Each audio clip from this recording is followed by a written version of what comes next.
initial plan called for it to start on Monday, this coming Monday, and we adapted that to go to start the 20th. I want to brief you on the plan. We received the playbook on September 11th, and then we started putting our plan in place. We met with the state superintendent, Dr. Norman, and I did the following week, and they gave us a little bit of some flexibility in the plans. It didn't go exactly like what was in the playbook.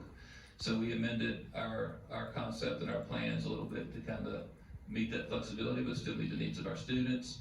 And we developed our plan from there. So what you're going to see tonight is the version for Amherst County, and based off the guidance we received from the state. 1.266, no, it was $1.3 million to cover the high intensity tutoring aspect of this. They'll give us another $361,000, almost $62,000 for the literacy aspect of this, and then another $181,000 roughly for the attendance aspect of this. All we had received so far is the playbook for the tutoring. We have not seen the information from the state yet on the Literacy Act aspect of it or the Absenteeism Act aspect of it. So right now we have developed a plan for the high intensity tutoring, but we're still waiting on more guidance from the state on the other two aspects of it. But this is all money that came in from the updated budget from the General Assembly. So this money was allocated from that budget, from those budget negotiations. We have to put in a spending plan to the state, so the money is not just automatically, we can't spend it when we want to. They have to approve our spending plan and go from there. Our scores, yes, we're fully accredited. Very grateful for our staff and our students for all they've done to get us to that point.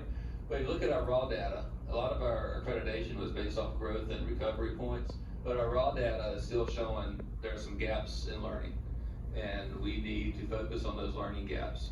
And so again, you look at us from our raw information, that's kind of why we feel it's important for us to focus on this.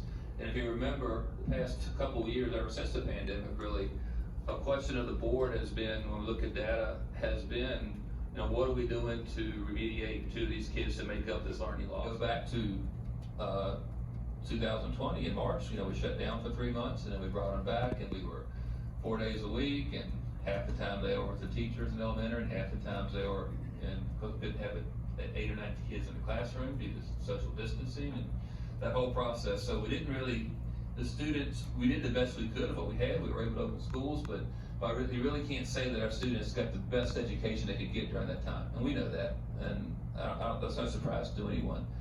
So now we have gaps in learning. So how are we going to address those gaps in learning? And this plan, we believe, will help us address some of those gaps. And knowing that the state came in to align their implementation plan with what we were currently doing was actually a blessing for Amherst County. What the state playbook says, and it's all 3rd through 8th graders that are considered at risk or not proficient.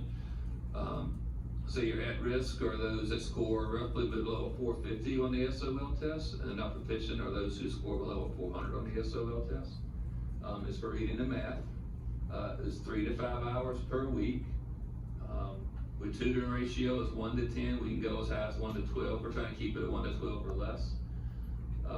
The 18 weeks, 36 weeks, looking at what our schools and how things work, we're doing just a solid time. We have opted to go with our instructional staff as opposed to bringing in outside tutors, because we believe that our teachers know our kids best, and they are teachers and they know how to teach the content, as opposed to someone off the street who may not know how to instruct. We're doing well in certain areas, but we need to keep it up. We need to move on a little further.